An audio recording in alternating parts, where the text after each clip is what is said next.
commence tout de suite, je vous le disais, avec le commerce de luxe et on va essayer de voir dans quelle santé, quelle est la santé économique de ce secteur. Bonsoir à tous les deux. Alors peut-être, première question pour vous, Bruno Wattenberg.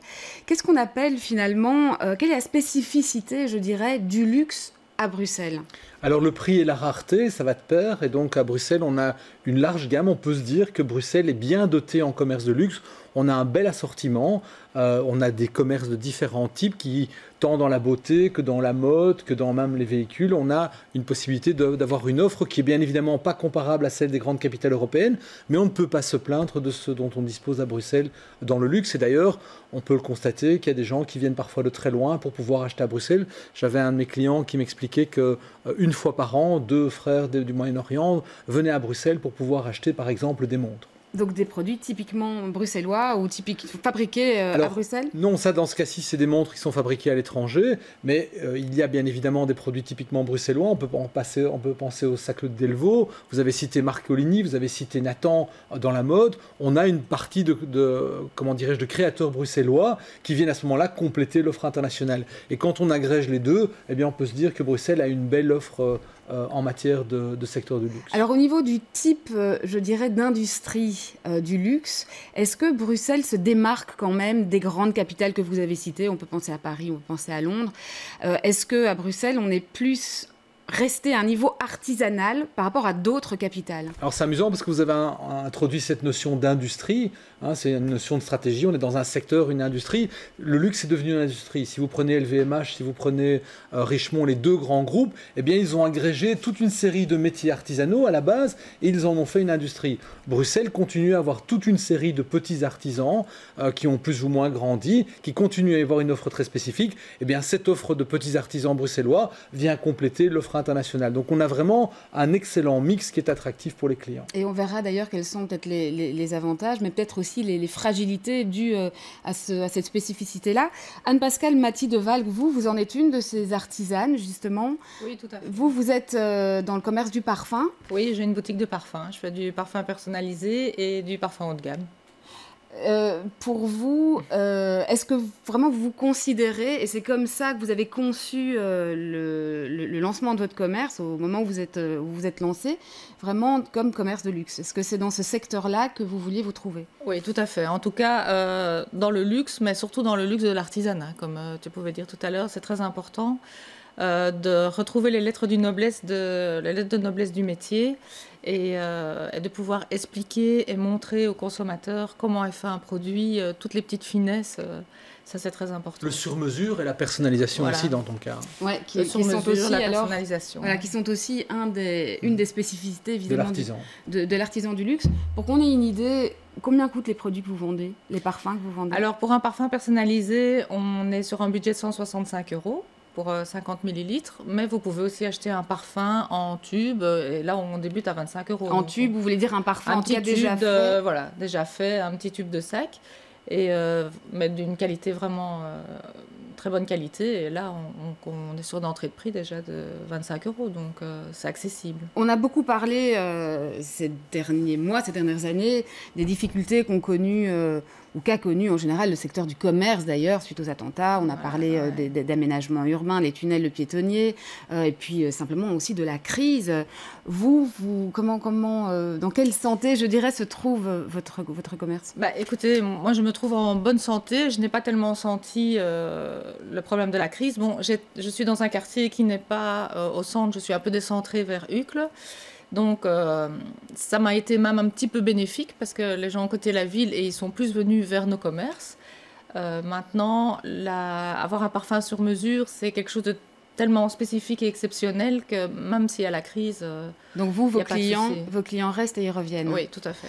Peut-être, juste pour revenir, Bruno Wattenberg, sur ce qu'on disait tout à l'heure et sur cette spécificité du commerce du luxe à Bruxelles qui est restée sur ce côté artisanal, est-ce que ça peut aussi être le signe d'une fragilité? Ou en tout cas, est-ce que ça peut aussi se manifester par une certaine fragilité de ce secteur? Alors, les études d'Atrium qui ont été faites pour imaginer les causes de la crise, ou en tout cas vérifier les causes de la crise, indiquent que le commerce du luxe, en règle générale, moins souffert que les autres types de commerce. Et pour une raison relativement simple, c'est que le commerce du luxe a vraiment investi dans la relation client, dans la personnalisation, quelque chose que la majeure partie des commerces traditionnels n'ont pas fait. Et donc à partir du moment où vous investissez dans cette relation, le web, la vente en ligne qui concurrence le commerce traditionnel va moins concurrencer, au contraire va venir soutenir la relation que le commerce de luxe a avec son client. Et donc les études d'Atrium démontrent que ce type de commerce a en règle générale moins souffert.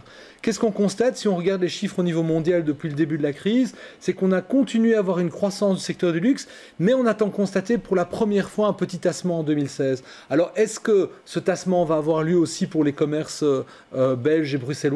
Probablement que ce sera le cas, mais ils ont d'autres problèmes. Il y a récemment une blogueuse, et j'en discutais avec le patron d'Atrium, anglaise, qui était venue à Bruxelles et qui était venue comparer un petit peu ce qui se faisait à Bruxelles dans le commerce du luxe par rapport à ce qui se faisait à Londres, et elle disait, vous avez un achalandement formidable, vraiment l'offre, notamment en petits artisans, est exceptionnelle. Par contre, l'environnement dans lequel ces commerces doivent opérer, avec des trottoirs défoncés, avec des pavés, ne correspond pas à ce que recherche ce type de clientèle en matière de facilité, en matière de luxe de l'environnement, ou en tout cas même pas de luxe, mais du minimum vital pour que ces commerces puissent fonctionner dans un environnement adapté. Ouais, Anne-Pascale Mathie-Deval, votre avis, est-ce que vous trouvez aussi que les pouvoirs publics n'investissent pas assez? Oui, tout à fait. Il manque vraiment une mise en valeur de ces commerces et quand on peut visiter justement des capitales comme Paris, Londres, on a vraiment un réel plaisir à faire du shopping.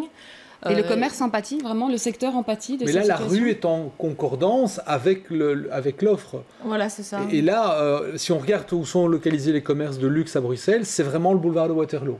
C'est le boulevard de Waterloo. Et puis, alors, il y a des petits axes, comme des petits noyaux comme Dansart, qui est un noyau extrêmement spécifique et qui fonctionne relativement bien. Qui a été assez valorisé au niveau de son aménagement. Exactement, il a été valorisé bobo et ce n'est pas négatif pour moi, mais il attire des gens d'un petit peu toute la Belgique. On a un petit peu le Goulet-Louise, il y a un petit peu la galerie de la Reine, à part ça, on n'a pas véritablement de noyau. Et donc, le boulevard de Waterloo ne correspond pas au niveau qu'il devrait avoir par rapport à ces commerces de luxe. Alors, un point aussi peut-être sur la clientèle. Pascal Mathie-Deval, qui sont vos clients ? Alors, ma clientèle est assez large. Au début, je pensais avoir une clientèle plutôt féminine de 35-50 ans, mais je me rends compte que ce genre de produit attire aussi des jeunes, des personnes plus âgées et beaucoup d'hommes. Ouais, mais je dirais au niveau social, est-ce que c'est vraiment réservé? Est-ce que vous vous rendez compte que c'est réservé à un certain type de population? Écoutez, autrement dit, des personnes aisées avec des facilités financières. Je ne pense pas, comme disait Bruno tout à l'heure, maintenant, actuellement, on est prêt à économiser et à aller vers un produit justement plus personnalisé, plus artisanal.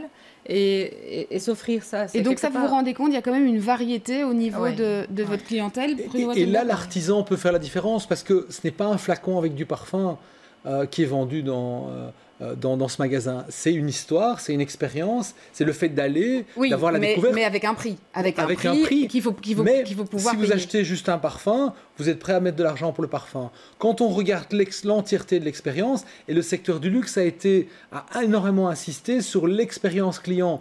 Depuis le moment où vous arrivez près du magasin, c'est pour ça que l'environnement est important, jusqu'au moment où vous sortez et même après, il y a une expérience, il y a une relation, on va composer les parfums, il y a véritablement quelque chose qui est du registre de l'intangible. Cet intangible a une valeur et le client paye pour ça aussi. Oui, le client paye pour ça et c'est vrai que n'importe qui n'est pas forcément porté à entrer dans un magasin de luxe. Il y a aussi effectivement tout un apparat, je dirais, dans les commerces de luxe qui ne favorise peut-être pas non plus l'accès de certains. Sans doute, mais alors le web est là pour pouvoir donner un accès plus facile, se rendre compte si c'est pour ça, si c'est pour soi, si on a vraiment envie de ça et si on a vraiment envie de mettre le prix.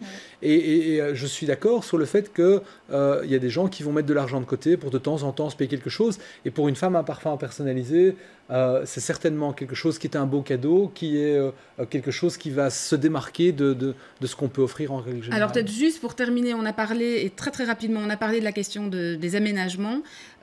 Enjeu de ce secteur aujourd'hui, Très brièvement, quelques mots. Pouvoir opérer dans un meilleur environnement et qu'on puisse continuer. Maintenant, vous savez qu'au niveau fédéral, on a fait un registre de l'artisan. Beaucoup d'artisans ne se sont pas inscrits sur le registre des artisans, mais c'est véritablement faire la proposition, comme le fait l'association Belle, de pouvoir montrer qu'il y a des artisans, on doit les mettre en valeur et on doit les rapprocher de leurs clients. Là, je pense que les pouvoirs publics ont une carte à jouer. Voilà, l'association Belle, qui est ce label qui représente le commerce de luxe et qui fête ses 80 ans. Merci en tout cas à tous les deux pour vos éclairages et vos expériences.